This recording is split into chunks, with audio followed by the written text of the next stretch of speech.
Hello everyone, welcome back. কথা বলবো health নিয়ে, পিন্টারেস্ট ট্যাগের হেলথ নিয়ে।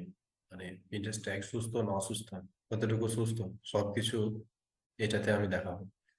সো আমরা একটা আমরা একটা প্লাগ ইন ইনস্টল দিয়েছি। সো সেখানে 24 আওয়ার না হলে একটা আপডেট পাবো না।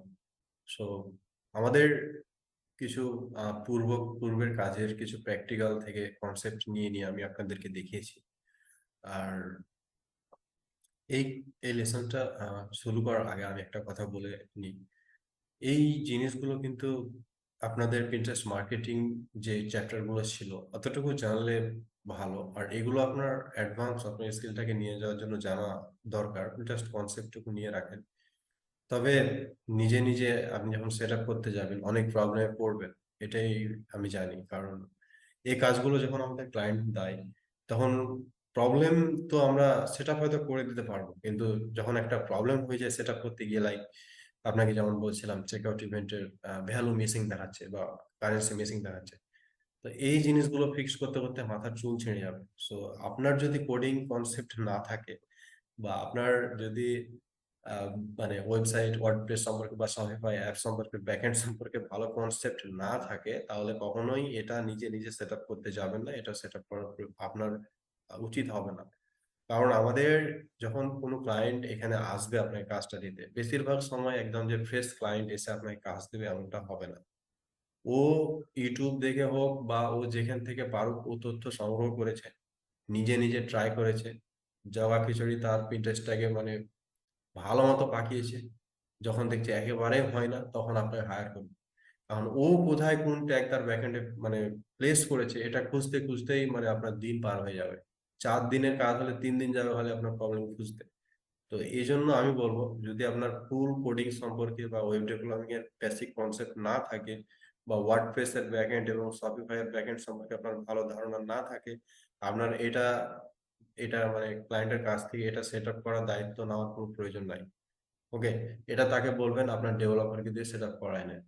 আর যদি আপনার ভালো একটা কনসেপ্ট থেকে থাকে এগুলো, তাহলে আপনাকে আমি এটা রিকমেন্ড করবো, লাইক গুগল ট্যাগ ম্যানেজার সম্পর্কে যদি আপনার ভালো একটা আইডিয়া থাকে তাহলে সবচাইতে ভালো হবে। ওকে, চেষ্টা করবো ওই গুগল ট্যাগ ম্যানেজার নিয়ে কিছু কিছু না, একটা ভালো মানে কোর্স আপলোড করা। Okay, so Pinterest tag health, like আমরা এখানে দুইটা ইমেজ দেখছিলাম। একটা হচ্ছে এটা, অনেকগুলো হেলথের প্রবলেম ছিল, আর আমি এখন যে ইমেজটা দেখাবো সেটা হচ্ছে এটা, অর্থাৎ পিন্টারেস্ট ট্যাগের হেলথ। এখানে হেলদি দেখাচ্ছে। Okay, so event name, page visit, product ID, tick mark সবগুলোতে সবুজ টিক। এর কারণ কি? কারণ সবগুলো সাকসেসফুলি মানে সব ইভেন্ট গুলোর সাথে যে রিকোয়ার্ড প্যারামিটার্স গুলো ছিল, এই যে we are detecting this event at this necessary parameters, মানে ইভেন্ট গুলোর সাথে নেসেসারি প্যারামিটার গুলো সাকসেসফুলি সেট আপ করা হয়েছে। ওকে, সো এটা ছিল একটা ওয়ার্ডপ্রেস সাইট, কিন্তু এটা আমি প্লাগ ইন দিয়ে করে নাই, এটা মূলত করা হয়েছিল আপনার গুগল ট্যাগ ম্যানেজার দিয়ে ম্যানুয়ালি। সো প্লাগ ইন দিয়ে করতে গেলে প্রবলেম কিছু না কিছু আসবেই। অনেক সময় সাকসেসফুলি আপডেট হয়ে যায়, এটা ক্লায়েন্টের প্রোডাক্টটা কিভাবে আপলোড করা হয়েছে সেটার উপর নির্ভর করে।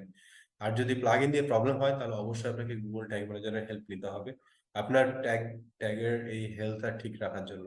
ওকে, সো আবারও বলছি, এটা যদি আপনাদের কনসেপ্ট আপনার সাথে ইন্ট্রোডিউস করে দেওয়ার জন্য এটা আমি করলাম, কিন্তু আপনারা নিজে থেকে এটা সেট আপ করতে গেলে অবশ্যই যাতে ভালো একটা কনসেপ্ট থাকে তারপর এটা সেট আপ করবেন। ওকে, সো নেক্সট লেসনে বা এই চ্যাপ্টার আমাদের ক্লোজ। সো আমাদের 7 নম্বর চ্যাপ্টার শেষ। সো অষ্টম চ্যাপ্টার, সো নিউ চ্যাপ্টারে দেখা হবে।